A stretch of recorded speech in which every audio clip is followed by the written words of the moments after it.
On Monday, a construction supervisor accurately reports that 5% of an original supply of concrete was used that day. And on Tuesday, another supervisor accurately reports that 1/5 of the original supply was used that day.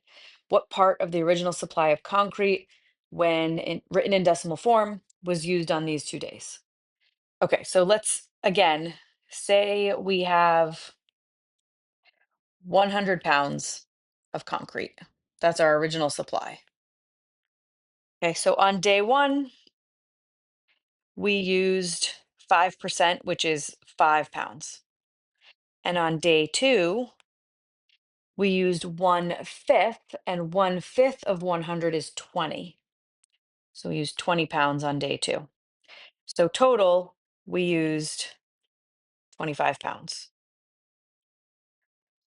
Right? And we are supposed to say in decimal form, what part of the original concrete supply have we used? So we have used 25 of 100 pounds, which is 0.25 of the original supply.